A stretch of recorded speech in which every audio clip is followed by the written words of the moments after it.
Casa Brasil. Oferecimento MDC4. Publicidade, comunicação e digital. Estoque Brasil. Mobiliário, gastronomia e design. Casa Blanca Decor.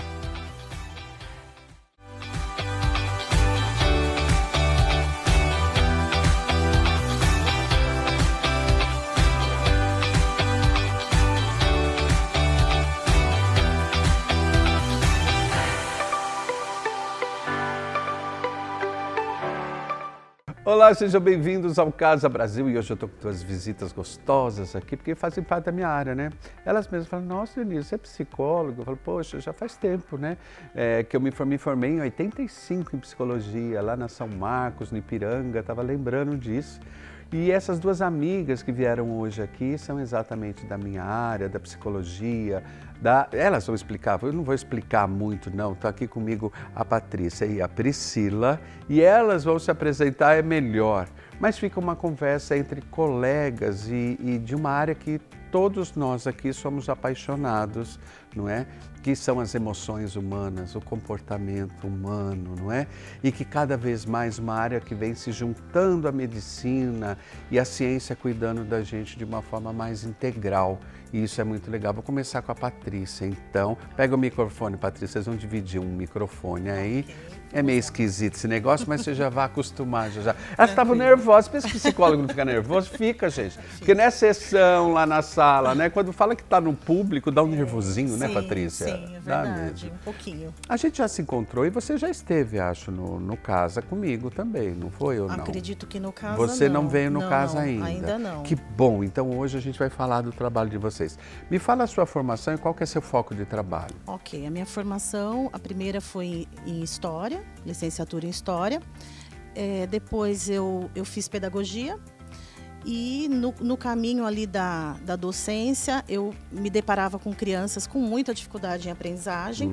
Aí eu fui estudar um pouquinho mais, fiz uma formação em dislexia, na Associação Brasileira de Dislexia. Conheci lá o pessoal da Unicamp. Nesse meio tempo eu fiz a psicopedagogia e fui para a Unicamp para estudar neuropsicologia aplicada à neurologia infantil. Que canseira, meu Deus. Deu tempo de você fazer tudo isso? Começou muito cedo, né? Porque você é muito jovem, começou muito cedo. Eu vou aproveitar a tua fala para você já esclarecer para o nosso público o que é dislexia. Eu sei que é um pouco complexo, mas assim, em poucas palavras, porque muita gente lá em casa tem um netinho, tem um filho, fala assim, teve um diagnóstico de dislexia. O que é a dislexia, por exemplo? Nós temos que ter muito cuidado, inclusive, para diagnóstico, para fechar diagnóstico de dislexia.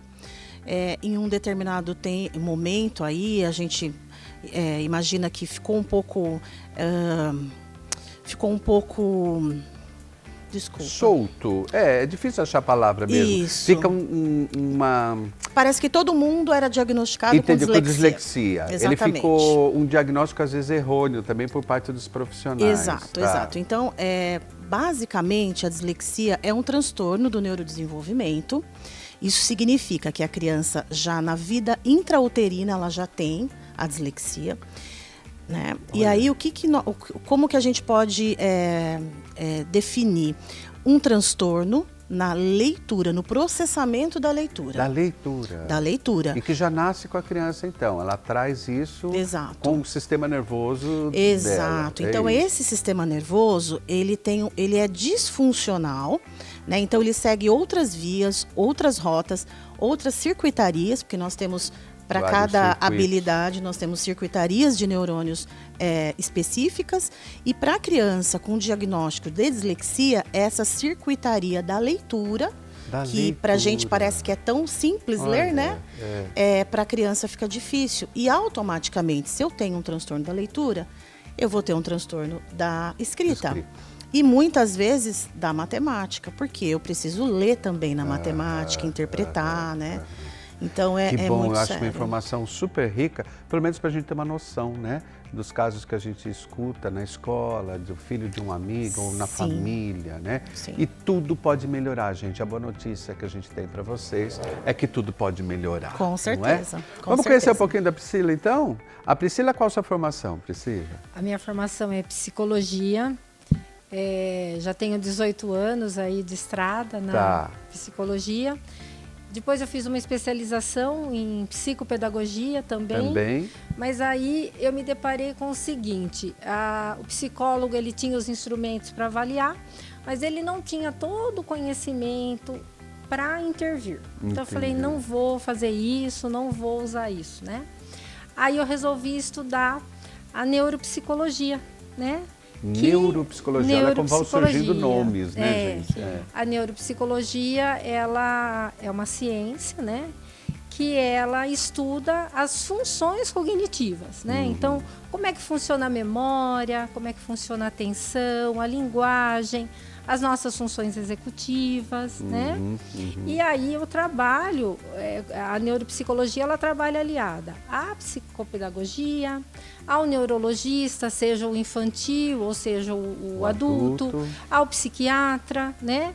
Por quê? Porque sempre que se tem uma dúvida e não apareceu em imagens, né? Não tem algo lá que é fisiológico, usa-se o recurso da avaliação neuropsicológica para se entender melhor o funcionamento do cérebro. Agora, vocês devem trabalhar muito, vocês estão trazendo uma coisa nova, tá? Não é à toa que elas estão aqui, não é só para se apresentar. Tem uma coisa nova, mas se a gente não entender o que elas fazem, a gente não vai entender essa coisa nova. Por que que o neurofeedback, esse é o novo, feedback do inglês, retorno, né? Resposta, retorno. Neurofeedback, que a gente está falando de uma resposta neurológica, é isso se a gente for traduzir para o português? Como é que é a melhor tradução? Vamos pensar que nós estamos trabalhando com uma ferramenta que dá feedbacks ao cérebro e que esse cérebro começa a responder de uma maneira diferente a partir desse feedback que ele recebe, positivo ou negativo, né? Que na neurociência aí nós falamos de neuromodulação. O cérebro começa a neuromodular as ondas cerebrais, né? De uma forma adequada, porque muitas vezes essas ondas elas estão hipo ou hiperativadas, né? E aí elas trazem danos, prejuízos, né? Seja no funcionamento do dia a dia, na aprendizagem, no emocional, no comportamento. Então, o neurofeedback, ele vem como uma terapia, uma ferramenta, né, tecnológica associada à saúde mental. Como é feito isso? Quer dizer, fisicamente, eu chego lá, sento e o que acontece comigo? Você quer falar, Paty? Eu posso continuar? Tá. O primeiro passo é o mapeamento cerebral. Tá. Então, o mapeamento é feito através da colocação de eletrodos no couro cabeludo. A gente tem uma imagenzinha aí, né, produção? Olha que bacana. É um gorro com eletrodos. Isso, é uma touca. Essa touca ela tem todos os pontos do nosso cérebro. Frontal, parietal, occipital. Todas as partes do nosso cérebro, tá? E aí são colocados eletrodos, né? Que o neurofeedback, ele parte do eletroencefalograma, né? Só que o eletroencefalograma, o comum, ele pega todas as ondas, a alfa, a beta, a teta, a gama, de uma única vez. No neurofeedback, no mapeamento, ele pega essas ondas por região de maneira isolada. Que bárbaro. Então, nós conseguimos saber em tempo real como estão essas ondas, em que regiões elas estão adequadas, numa proporção adequada, em que regiões elas não estão adequadas. Entendi. E a partir daí, então, a partir desse mapeamento, nós partimos daí, então, para a montagem de um treinamento, que aí é onde o paciente vai fazer o tratamento em si, a terapia por neurofeedback. Aí não mais com os eletrodos. Também, o treino também é feito com os eletrodos. Quer dizer, é dado um estímulo através do eletrodo para alterar essa onda? É isso que eu posso dizer? É assim, no treinamento, o paciente ele fica conectado e ele vai assistir um filme. Ok. Tá? O nosso software, ele é alimentado com aquilo que eu preciso, com ondas que eu preciso inibir e ondas que eu preciso realçar. Entendi. A equalização Isso, né? E aí, essa tela vai fornecendo, esse meu software vai fornecendo um feedback positivo ou negativo. Ele escurece essa tela e ele tem também um pontinho onde ele ouve uma música, um pi, e esse pi ora é agudo, ora não. Então, quando o cérebro percebe esse tipo de som e a tela escurecendo, é como se ele fizesse um condicionamento. Entendi. Ele entende que ele precisa neuromodular de uma maneira diferente.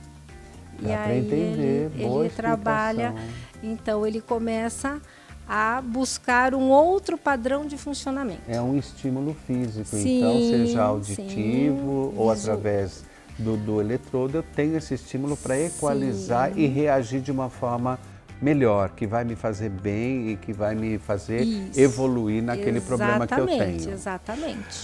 Não sai daí, a gente volta já. Tá ficando interessante esse negócio, eu quero ver até onde vai isso. Eu já queria uma roupa inteira de eletrodo. Só eletrodos. Pra gente colocar, não dá para inventar isso, não, gente? Podemos pensar? Ah, então não responde não, a gente volta já, não sai daí.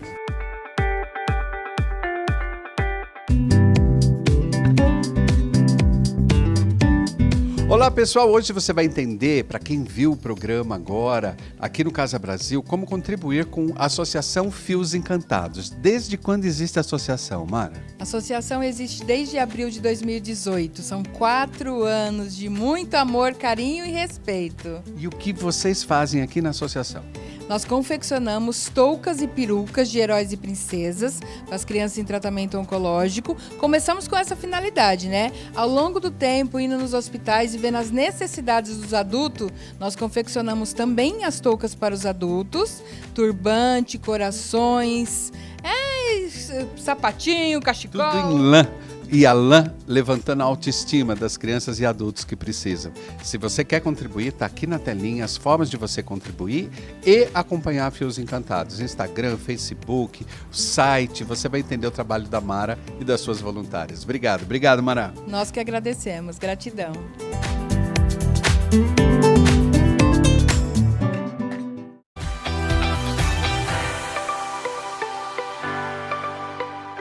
Voltando então, eu estou aqui com a Priscila e com a Patrícia falando de neurofeedback. Eu acho chique, se eu tiver um cachorrinho agora eu vou pôr esse nome nele.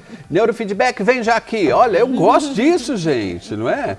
É bonito, tudo vem no inglês do Brasil e não tem jeito, né? E tem hora que a gente não acha uma palavra boa em português para expressar como o inglês, que é sucinto, que é síntese, consegue.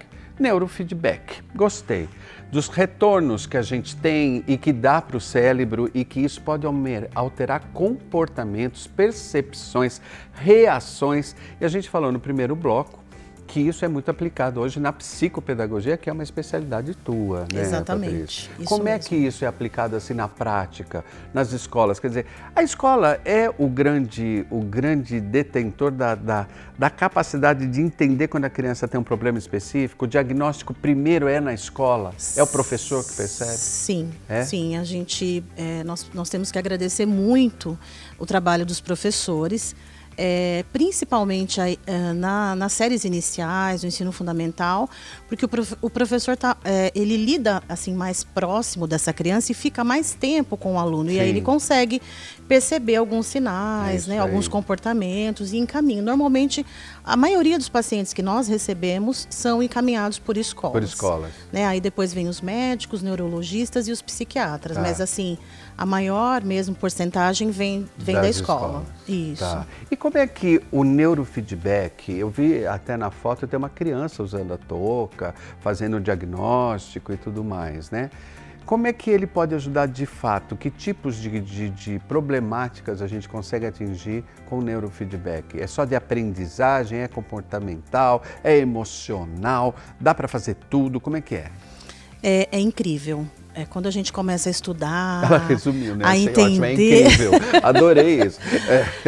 Mas é um processo lindo. Quando nós estudamos o cérebro e entendemos as funções, né? E as funções corticais, nós sabemos que ele se interconecta através das ondas e dos neurônios, claro, né? Então o neurônio ele não encosta no outro neurônio, né? Então ele se comunica de longe. Ele se comunica através de substâncias neuroquímicas e elétricas. E é aí que entra o neurofeedback. Legal. Né? Então, dependendo da amplitude da onda, como a Priscila disse, nós temos um perfil e um funcionamento. O que nós fazemos normalmente? Normalmente nós avaliamos essa criança dentro do desempenho dela, ouvimos a família, ouvimos a escola, a queixa, né?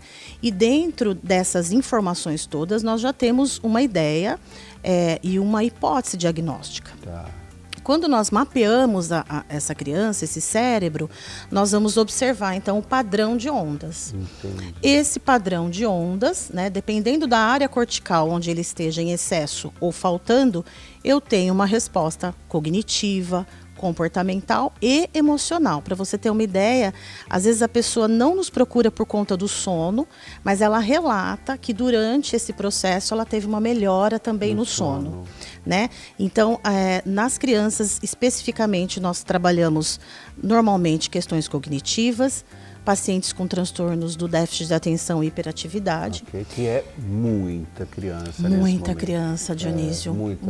Bastante diagnóstico. E algumas famílias, elas têm um pouco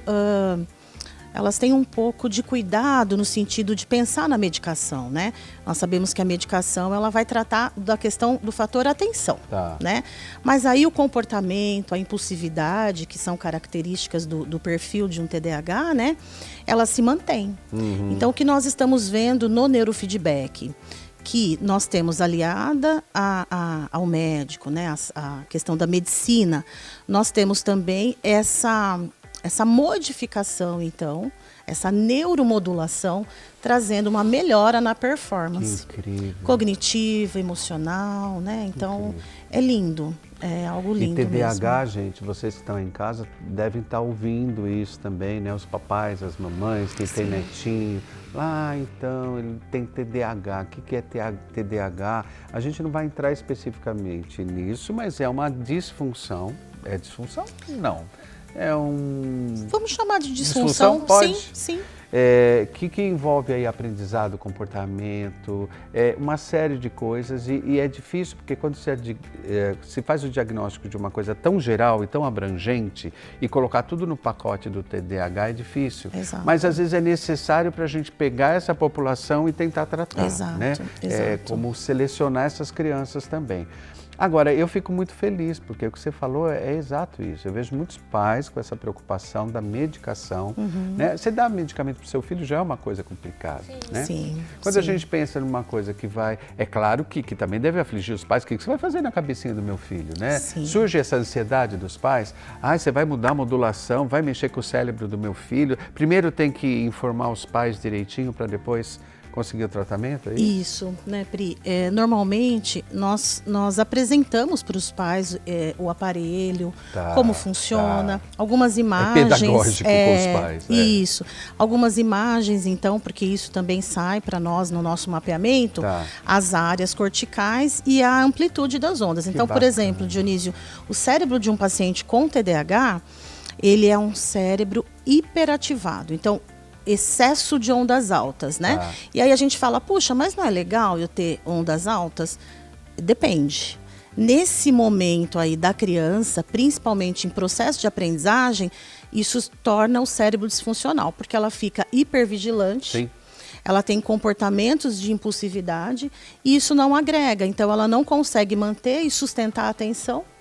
E esses comportamentos também corporais, aquela criança que não para no lugar, mais hiperativa, atrapalham também. Né? Nossa e aí os senhora, pais, eu acho que tem muita gente adorando esse assunto. Nós vamos ter que falar mais sobre isso também, porque aflige muitas famílias. Isso no dia a dia da gente que mexe com o público e tal, aflige muitas pessoas. Sim, aflige, muitas pessoas têm muita dúvida, né? Isso gera dúvida, assim como a dislexia. O diagnóstico ele precisa ser criterioso, porque ele é muito mais clínico. né? Se esse paciente passar por um exame de neuroimagem, a gente não vai observar alterações. Que coisa, né?